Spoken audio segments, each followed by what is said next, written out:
A gente se acostuma. Nós nos acostumamos com situações que nós sabemos que nos fazem mal.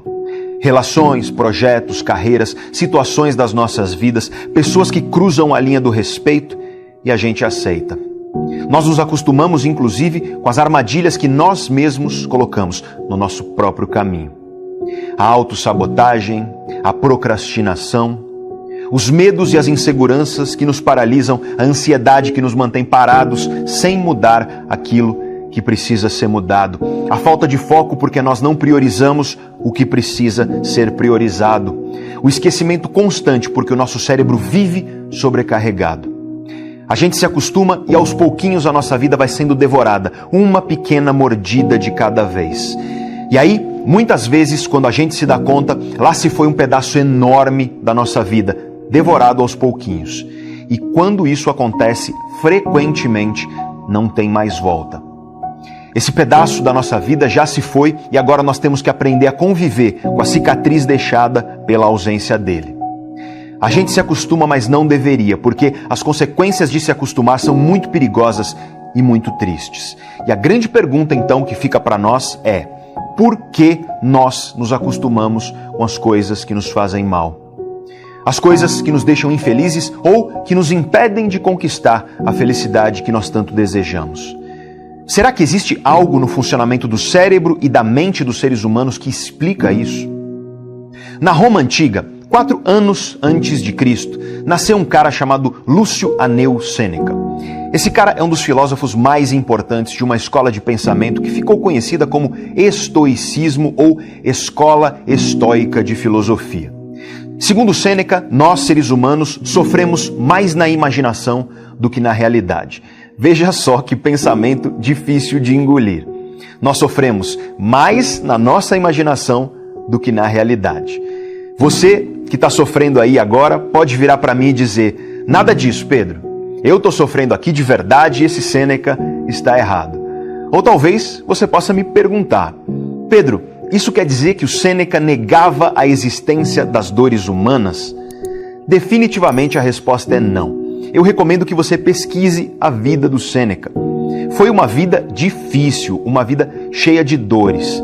Ele era senador de Roma, foi acusado injustamente mais de uma vez na vida, foi banido, foi exilado, perdeu pessoas que ele amava, perdeu aliados, perdeu amigos e ele terminou a vida como tutor do Nero, um dos maiores tiranos que comandaram o Império Romano. E depois de uma vida cheia de dificuldades, o Sêneca foi condenado injustamente à morte. O imperador Nero obrigou Sêneca a cortar os próprios pulsos. E mesmo nesse momento, segundo os relatos históricos, ele cumpriu a sentença com a serenidade que era característica da filosofia dele. Ele cumpriu a sentença rodeado pelos amigos que relataram que ele se foi em paz e com tranquilidade, da mesma maneira que ele viveu. Na visão do Sêneca, as dores e as dificuldades são reais, claro que são, mas o sofrimento é uma escolha. Quando a tua dor é real, escolher o sofrimento significa viver escravo dessa dor. E muitas vezes nós sofremos por coisas que existem quase que exclusivamente dentro da nossa mente, dentro da nossa cabeça. E para os filósofos estoicos, isso é uma questão de foco. Quem dá foco à dor, ao problema, à angústia, está escolhendo viver sofrendo. E aí eu te faço uma pergunta verdadeiramente estoica. Onde está o teu foco? É em alimentar uma dor? Em lamuriar as dificuldades? Ou teu foco está em controlar aquilo que está no teu alcance, para você enfrentar os teus obstáculos, para você combater o que te machuca, para você conquistar uma existência que te orgulhe? E antes de continuar, eu quero fazer aqui um adendo que é muito importante. Pessoalmente, eu creio que esse pensamento não é tão aplicável assim no caso de alguém que sofre, por exemplo, com depressão. O cérebro de uma pessoa com depressão é incapaz de escolher não sofrer. E essa incapacidade é progressivamente maior conforme a severidade do caso. Depende de quão severo esse caso é. E também eu acredito que não se aplica a alguém que vive na miséria, sem condições mínimas de escolher como viver. Essas pessoas precisam de ajuda. Como disse o filósofo francês André Comte Sponville, a filosofia é para quem tem a possibilidade de escolher. Na miséria, a comida é mais importante. Mas eu estou aqui hoje para falar com você que não está nessas situações incontroláveis. Eu tô aqui para falar com você que está com um cérebro relativamente saudável, que tem pelo menos alguma condição de agir de maneira diferente dessa que você está agindo agora. Você tem condição de agir diferentemente de como você está agindo, mas você escolhe viver sofrendo. Ou seja, você escolhe viver dando foco à tua dor, foco à tua angústia. E por isso você vive sofrendo. Agora, eu quero te lembrar do que eu disse no início do vídeo. A gente se acostuma. A gente se acostuma com o sofrimento. A gente se acostuma a viver sofrendo com algo que está nos causando dor. Pode ser uma relação, um projeto, uma carreira, uma situação. A gente se acostuma com nossos próprios comportamentos que são causa do nosso sofrimento. Tem tanta gente por aí que sofre com a procrastinação, por exemplo. A pessoa sabe o que ela tem que fazer. Ela sabe o que ela quer fazer, mas ela procrastina. E a cada dia de procrastinação machuca essa pessoa porque não é o que ela quer. Mas ela foca na dor. Ela vive sofrendo, lamentando, reclamando porque não consegue parar de procrastinar. Tem tanta gente por aí sofrendo porque não consegue ter foco e disciplina. Tem gente sofrendo porque tem medo. Medo de que as coisas não deem certo, medo de que as coisas não aconteçam como o planejado. Tem gente sofrendo com inseguranças. Tem gente sofrendo porque quando começa a mudar aquilo que precisa ser mudado, rapidamente a pessoa deixa a bola cair. Ou seja, tem muita gente que sofre porque não consegue ter constância na sua mudança. Tem gente que sofre porque começa várias coisas, mas não consegue terminar quase nenhuma, ou às vezes nenhuma. E esses são apenas alguns exemplos daquilo que nós chamamos de autossabotagem. E cada dia que você faz essas coisas, cada dia desses te machuca. Mas você escolhe focar na dor. E aí, focando na dor, você sofre, você lamenta, você se angustia, você reclama. E a vida segue igual. Você vive em sofrimento, escravo dessa dor, porque a dor continua lá. A gente se acostuma a essas coisas.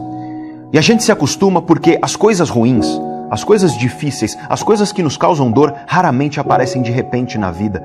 Raramente as coisas ruins surgem do nada. Uma tonelada de dores de repente do nada na sua cabeça. Isso pode acontecer, é claro, mas é raro. A maioria das dores surge aos pouquinhos. Você não se torna o rei da procrastinação de um dia para o outro. De repente, você que era disciplinado, focado, diligente, do nada você acorda o mestre da procrastinação. Você não acorda totalmente sem foco, totalmente sem disciplina, completamente amedrontado e inseguro. Você não acorda de repente assim. Essas coisas vão se construindo aos pouquinhos na tua vida. E a mesma coisa vale para situações às quais nós nos acostumamos. A relação que te faz infeliz não foi de repente. O amor foi embora aos poucos, sendo substituído um pouquinho de cada vez pela negligência, pelo descaso. A tua saúde, aliás, não vai embora de uma vez. A cada dia que você escolheu ficar sentado no sofá em vez de se exercitar, comer açúcar em vez de legumes, aos pouquinhos, a cada dia, tua saúde foi destruída. É por isso que a gente se acostuma. A gente se acostuma porque os males que corroem as nossas vidas vão surgindo de pouquinho em pouquinho. E o nosso cérebro é muito ruim para perceber pequenas mudanças. O cérebro tem facilidade para notar as grandes mudanças, mudanças chamativas, notáveis, de alta intensidade. De repente, um belo dia você acorda e tua esposa foi embora, teu esposo foi embora. Você fica se perguntando o que aconteceu. Porque para você estava tudo ok, tudo meia boca, tudo mais ou menos, mas ok. Tudo estava aparentemente ok até ontem. É porque teu cérebro não notou as microagressões no dia a dia. Teu cérebro não notou as micronegligências quando você preferiu falar ou esperar a tua vez de falar em vez de ouvir aquela pessoa que você dizia que amava. Teu cérebro não notou os pequenos egoísmos, as pequenas negligências, os pequenos descasos. E aí, de repente, a pessoa foi embora e você acha que foi do nada, mas não foi de repente e não foi do nada. Você só não percebeu aquela destruição que estava se acumulando e aí o castelo desmoronou. Meu amigo Flávio Passos costuma dizer que a vida é como uma casa. Quando você tem uma infestação de cupins na tua casa, você olha de fora e parece tudo bem, mas os cupins estão lá, destruindo tudo invisíveis. Até que um dia tudo desmorona porque os cupins devoraram as fundações, os alicerces da tua casa. E não venha me dizer que foi do nada, porque não foi. A maioria das coisas na vida acontecem assim. Invisíveis, elas vão destruindo a vida aos poucos. A gente se acostuma, mas não deveria, porque tua vida está indo embora, aos pouquinhos. A cada dia que você sofre com a dor que está aí, a dor que você sabe qual é, a dor que você sabe qual é a causa, mas você não faz nada para mudar. Tua vida está indo embora. A cada dia que você sofre porque está procrastinando, por exemplo, mas você não faz nada para solucionar esse problema. Você vive sofrendo com a procrastinação, mas você não age para se afastar da dor que ela te causa, porque se afastar dessa dor significa resolver esse problema, ou seja, focar na solução da dor, na solução do problema, e não no sofrimento causado pela dor.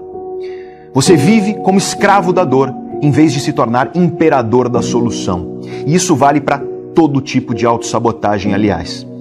Para insegurança, medos paralisantes, aquele perfeccionismo que também pode te deixar paralisado, impulsividade, timidez, negatividade, pessimismo, falta de autocontrole, incapacidade de terminar aquilo que você começa, falta de constância nas mudanças que você quer para a tua vida. E tudo isso é sim uma questão de foco, mas não é apenas uma questão de foco.